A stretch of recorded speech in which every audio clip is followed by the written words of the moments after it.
오늘은 다 안다, 내가 다 안다, 알아, 이런 제목으로 여러분과 함께 말씀을 나누겠습니다. 여러분, 우리 사람들은 다 안다, 내가 알아, 내가 안다. 특별히 여러분 외국에 살다가 보면 뭐 호주 사람들 특히 심해요.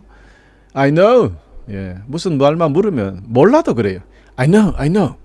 알아. 그런 제목입니다, 여러분. 오늘 그런데 이 제목 속에 어떤 말씀을 주실지 여러분 기대하시면서 말씀을 전해 올리겠습니다. 여러분, 지난 주간 대림절 이제 시작하면서 여러분은 소망과 기다림으로 한 주간 승리하며 사셨습니까? 주님의 이름으로 다시 한번 소망과 기다림 속에서 여러분 모두가 평강과 은혜가 날마다 넘치시기를 간절히 축원합니다. 우리는 지난 주일 대림절을 시작하면서 그 절기가 단순히 예수님의 탄생을 기다리는 것만이 아니라 하나님께서 우리에게 약속하신 구원의 성취를 묵상하고 그 안에서 새로운 소망과 감사, 거룩함을 발견하는 특별한 시간임을 나누었습니다. 오늘은 대림절 두 번째 주일입니다. 그래서 주님께서 이 땅에 오셔서 처음으로 선포하신 메시지의 의미를 나누고자 합니다. 이 말씀을 통해서 우리에게 주어진 구원의 복음을 다시 한번 새롭게 되새기고 우리의 믿음을 굳건히 다시 세우고 주님을 더욱 사모하며 그분의 다시 오심을 준비하는 은혜의 시간이 되시기를 소망합니다. 여러분, 예수님의 공생애는 성령 충만 가운데 갈릴리에서 시작되었습니다. 30살 나이가 되신 예수님께서는 요단강에서 침례를 받으신 후에 성령님의 인도하심에 따라서 유대 광야에서 40일간 금식하시면서 사탄의 시험을 이기셨지요. 그러신 후에 주님은 곧바로 갈릴리로 가셔서 거기서부터 복음을 전파하심으로써 하나님 나라를 선포하셨던 것입니다. 그 당시 갈릴리는 종교적이나 사회적으로 아주 무시당하는 그런 지역이었습니다. 하지만 주님께서는 바로 그 갈릴리에서 첫 사역을 시작하셨습니다. 예수님께서는 갈릴리 호수 북쪽 가버나움을 사역의 중심지로 삼으셨는데요. 그곳에서 물 위를 걷는 기적, 오병이어의 기적, 산상수훈 등 많은 사역의 기적들이 거기에서 있었고요. 물론 또 여러분 잘 아시지만 가나 혼인잔치의 첫 번째 기적도 갈릴리 지역에서 일어났던 것입니다. 이처럼 갈릴리는 예수님의 공생애 중 약 60에서 70%를 할애된 중요한 지역이었어요. 어두운 데 앉은 백성이 큰 빛을 보았다라는 마태복음 4장 16절 말씀처럼 복음의 빛이 가장 강렬하게 비추어진 곳이 바로 갈릴리 지역이었습니다. 복음의 빛은 어두움이 짙을수록 더욱 찬란하게 빛나기 때문입니다. 여러분, 갈릴리는 그 당시 사람들에게 전대받고 배척받는 지역이었다 그랬잖아요. 그러니 어두운 지역이 맞죠. 요한복음 7장 41절에서 사람들은 이렇게 이야기했어요. 그리스도가 어떻게 갈릴리에서 나온단 말인가? 이렇게 하면서 예수님의 출신을 비웃고 믿으려 하지 않았습니다. 그럼에도 하나님께서는 갈릴리라는 낮고 전한 지역을 들어 높이 사용하셨습니다. 이는 전한 것을 통해서 가장 귀하고 위대한 역사를 이루시는 하나님의 섭리를 보여주는 놀라운 증거입니다. 우리의 삶 또한 갈릴리와 같이 연약하고 소외된 상태에 있을 수 있습니다. 그러나 주님은 갈릴리에서 첫 발걸음을 내디디셨던 것처럼 우리의 가장 낮은 자리로 찾아오시는 분이십니다. 주님께서 선포하신 복음은 높은 자리를 위한 것이 아니라 낮고 천하고 어두운 곳에 있는 사람, 그들에게 먼저 임하는 은혜의 빛이 되어주시기 때문입니다. 할렐루야! 이처럼 갈릴리에서 시작된 이 이야기는 우리가 어느 상황에 있든지 특별히 어두운 속에서 사람들의 손길이 닿지 않고 주목을 받지 못하는 그런 곳에 있다 하더라도 하나님의 손길이 다 닿는 것이, 하나님의 손길이 닿지 않는 것이 없기 때문입니다. 이것을 증거하는 것입니다.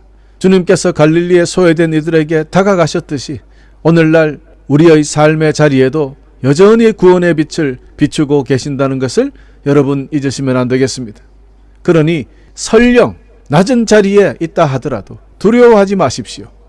낮은 자리, 천한 자리야말로 하나님의 은혜를 더욱 깊이 경험할 수 있는 축복의 자리임을 믿으시기를 간절히 축원합니다. 할렐루야.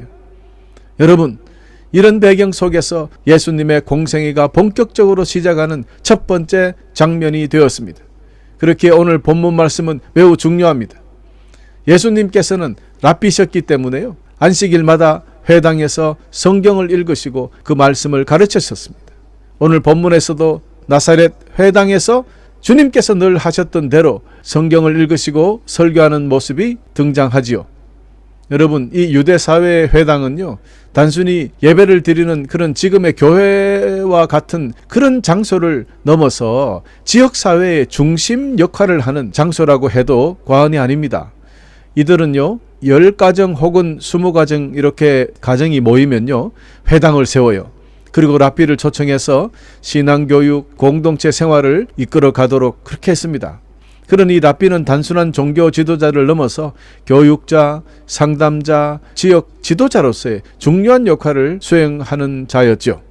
회당에서는요, 평일에는 율법, 또 이스라엘 전통, 그리고 이스라엘의 역사 이런 것을 가르쳤고요. 안식일에는 요즘으로 이야기하면 예배를 드리는 거죠. 성경을 읽고 해석하고, 그곳이 바로 회당입니다.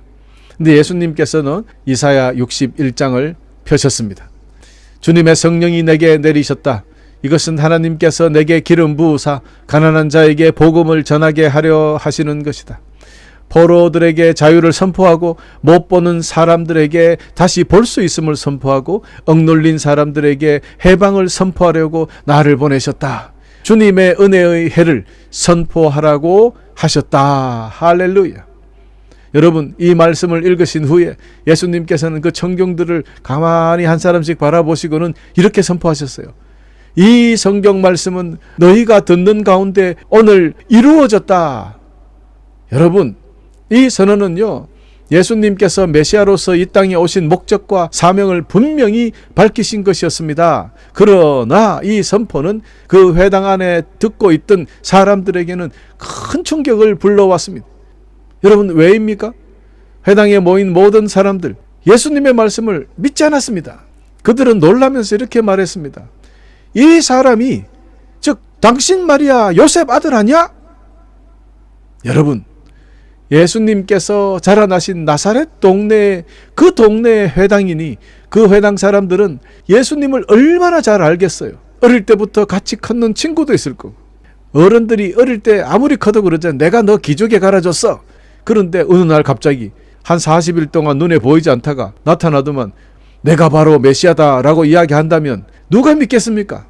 그러니 그들은 예수가 하나님의 아들이자 메시아로 도무지 받아들일 수가 없었던 것입니다. 그들의 선입견이 있어요. 아니요, 그들의 온전한 지식이죠. 단순히 요셉과 마리아의 아들로 여기게 만들었던 것 아닙니까? 그러므로 이것을 우리가 왜 그들은 믿지 못했을까라고 말할 수 없다는 거예요. 사실 우리가 그 자리에 있었다면, 우리도 그 나사렛의 회당 사람들이었다면 주님을 믿을 수 있었을까요? 여러분, 그렇지 못했을 거예요. 어쨌든 그들은 이러한 자기들이 가지고 있는 지식과 편협한 시각, 이것 때문에 그만 진리와 은혜를 받아들이지 못하고 커다란 걸림돌이 되고 말았던 거예요. 그것이 결국 여러분, 그들은 예수님을 마을 밖으로 쫓아냈어요. 그리고 언덕 벼랑 끝까지 끌고 갔어요. 그 벼랑 끝에서 밀어서 주님을 떨어뜨려 주기로 했습니다. 하지만 이런 반응을 이미 아셨던 주님께서는 선지자 혹은 예언자는 고향에서 환영받지 못한다.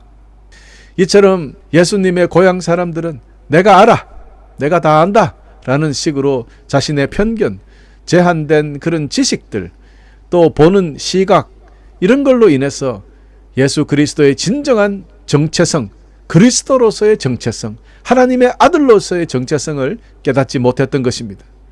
이는 결국 하나님의 은혜를 놓치고 결국에는 비극으로 이어지고 말았습니다. 사랑하는 교우 여러분, 나사렛 사람들의 불신은 단지 과거의 이야기가 아닙니다. 우리에게도 이 이야기가 깊은 도전과 교훈을 주는 귀한 메시지입니다. 주님이 처음으로 말씀을 전한 것이 받아들여지지 아니하고 오히려 그 말씀 때문에 주님을 죽이려 했다는 이 사실, 이게 첫 번째 주님의 설교였는데요.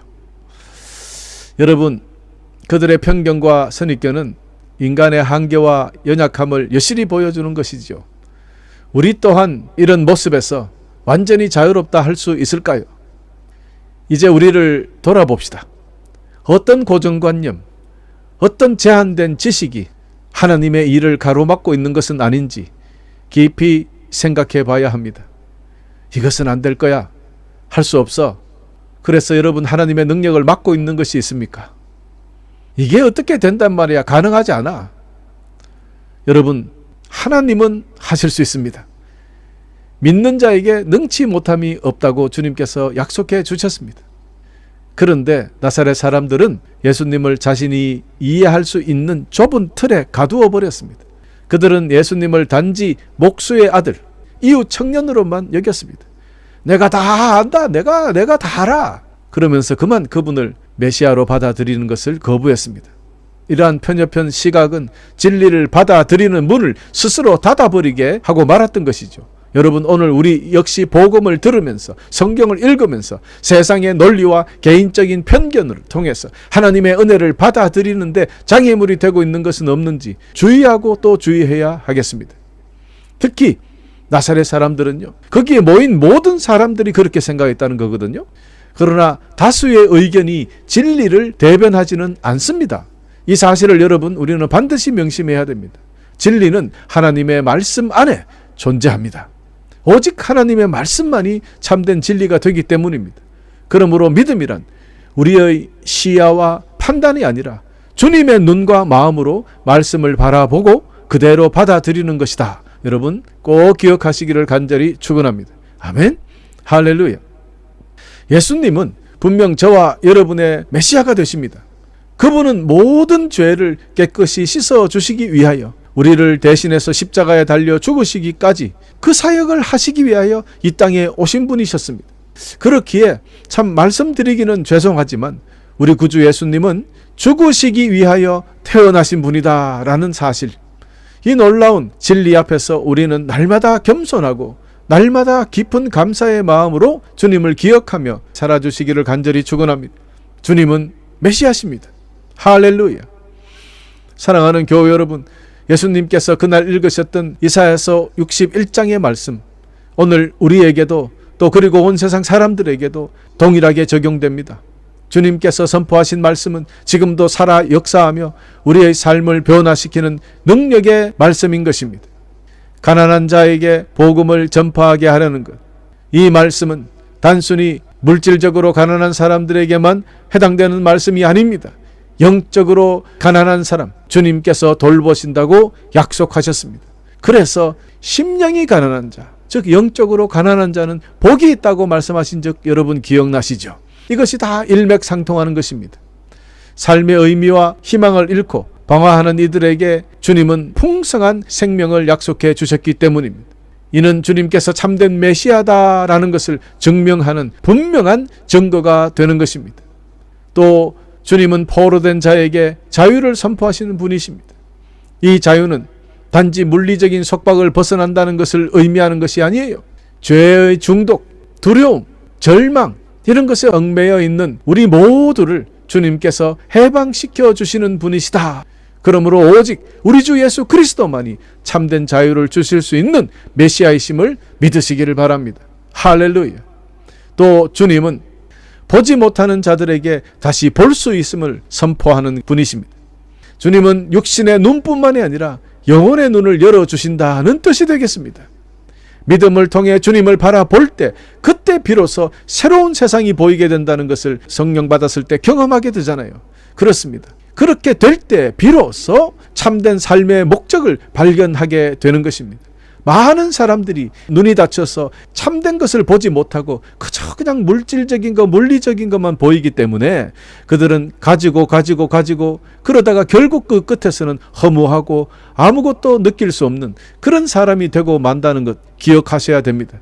그러니 주님은 보지 못하는 우리를 보게 만들어 주셨기 때문에 그분은 메시아가 분명합니다. 세 번째, 억눌린 사람들에게 해방을 선포하는 분이시기 때문입니다. 주님은요, 세상의 불의와 죄의 권세에 눌린 자들을 해방시키러 오신 분이십니다. 고통받는 이들을 치유하시고 정의를 회복시키시는 위대한 일을 하시기 위하여 이 땅에 오신 분이십니다. 주님은 사탄의 모든 권세를 무너뜨리고 죄의 사슬을 끊어서 우리를 그 속에서 해방시키기 위하여 이 땅에 오신 참된 구세주십니다. 우리는 이 사실을 기억하며 감사해야 합니다. 또한 이 구원의 기쁜 소식을 세상에 선포하여 대림절을 보내고 성탄을 맞이하는 여러분 되시기를 간절히 축원합니다. 그런데 오늘날 우리 현실을 돌아보면 어떻습니까? 세상의 상술과 허영 속에 흥청망청 점점 더 타락해가며 영적으로는 아예 영이 없는 사람으로 살잖아요. 다시 죄의 포로가 되어 사는 사람들의 모습이 얼마나 많습니까? 주님은 죄에서부터 해방시키기 위하여 오셨는데, 그것도 2000년 전에 이미 오셨는데 아직까지도 죄 속에 살고 있는 사람들, 아직까지도 세상과 사탄의 억압에 짓눌리어서 그냥 그렇게 살아가는 사람들 모습을 볼 때 얼마나 안타까운 현실입니까?